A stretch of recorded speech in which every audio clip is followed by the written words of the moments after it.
Parce qu'on regarde de l'extérieur ce qui se passe aujourd'hui en Arménie. Et d'un point de vue européen, ce procès pénal est terminé.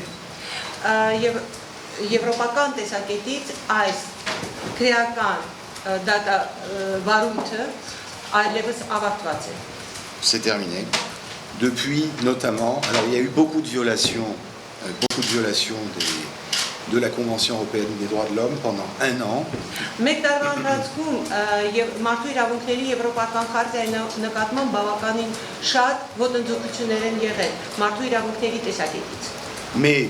le point culminant, ça a été le moment où le juge a interdit à l'avocat de plaider.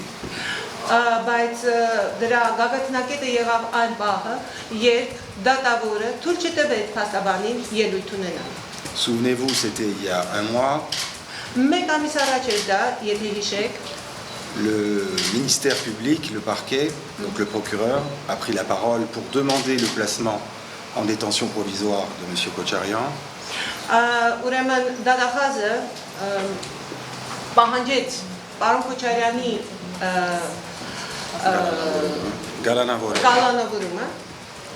Les victimes ont eu la parole.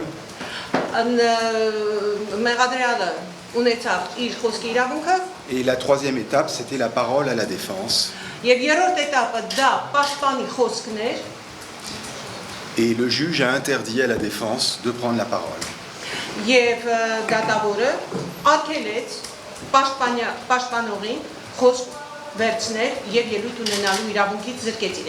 Même dans les dictatures, ça n'existe pas, ce qui s'est passé en Arménie. Parce que dans les dictatures, tout le monde préserve la comédie, tout le monde joue la comédie judiciaire.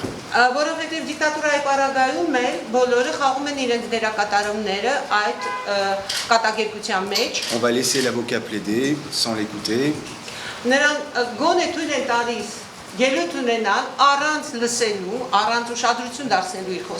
Mais ce qui s'est passé en Arménie le mois dernier est historique.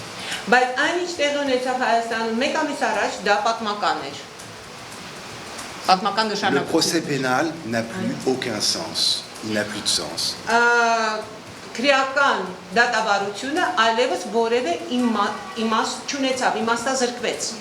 Sur une année de procédure que nous suivons,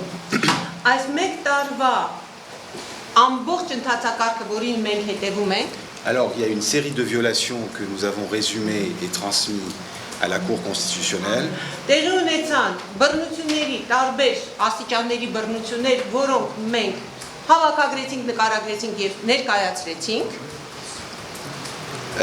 Mais disons qu'il y a 4 principales étapes qui me paraissent importantes et qui sont très symboliques. Kocharian, qui se tient aujourd'hui. La première étape, c'était lorsque alors, suite aux écoutes téléphoniques, on va encore le rappeler, aux écoutes téléphoniques, le jour de l'interpellation de M. Kocharian, où un haut fonctionnaire a donné l'instruction au magistrat en charge de placer en détention provisoire M. Kocharian, qu'il le veuille ou non. Vous vous rappelez?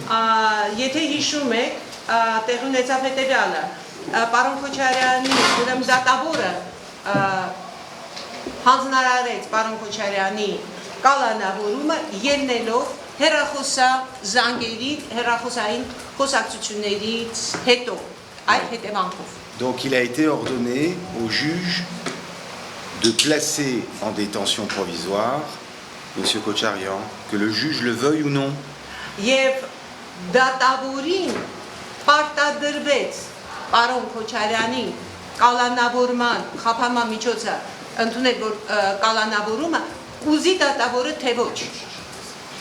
Ça, c'était la première étape qui aurait provoqué une démission dans n'importe quel pays européen.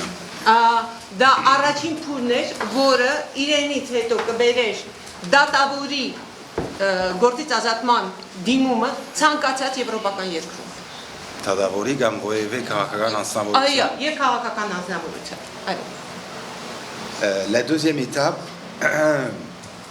ça a été, disons, le deuxième temps fort, c'est après la libération de M. Kocharian, il y a quelques semaines, l'ordre donné par le Premier ministre à ses partisans de fermer, de bloquer l'accès des tribunaux. Vous vous rappelez?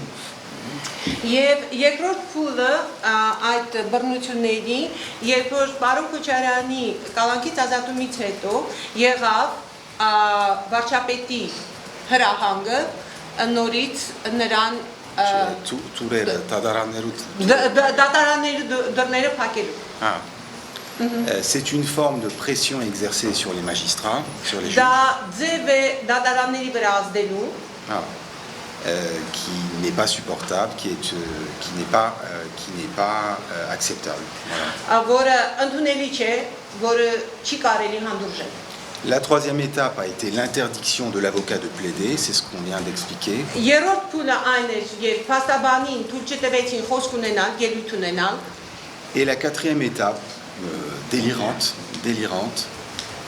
la quatrième étape, délirante, Եվ չորրորդ զառանցանքի հասնող փուլը c'est la perquisition, la plainte pénale contre le magistrat et la perquisition dont il a fait l'objet, comme par hasard, le magistrat qui avait remis en liberté M. Kocharian.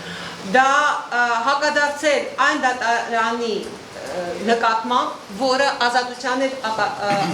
ազատության հնարավորություն էր տվել պարոն Քոչարյանին, այսինքն անդրադառնալ եւ վարույց սկսել այն դատարանի նկատմամբ, որը կալանքի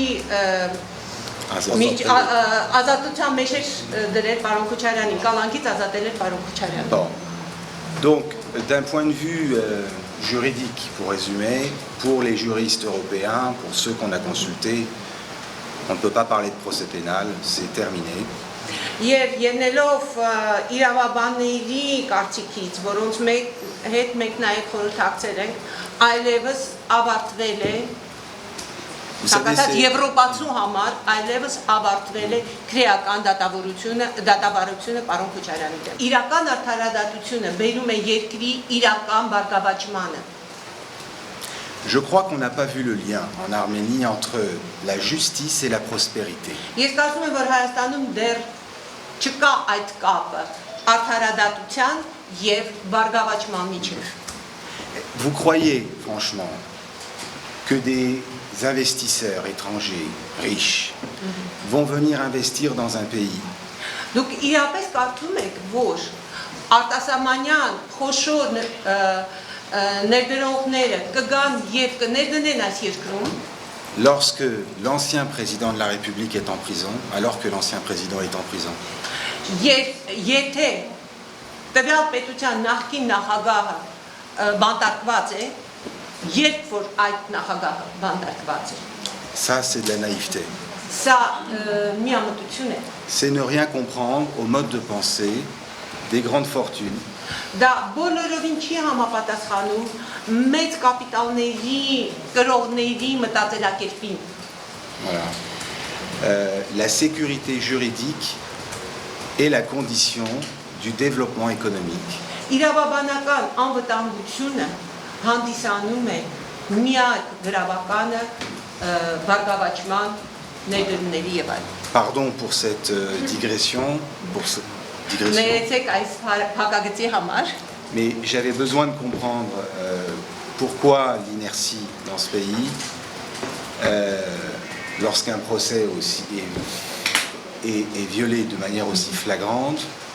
բայց ես չեմ հասկանում ինչու է հասարակությունը լռում, ինչու է այս իներցիան տեղի ունենում, երբ որ դատավարական այս ամբողջ process-ի կա նմանատիպ ոտնձգություն այդ process-ի նկատմամբ։ Voilà, je répondrai.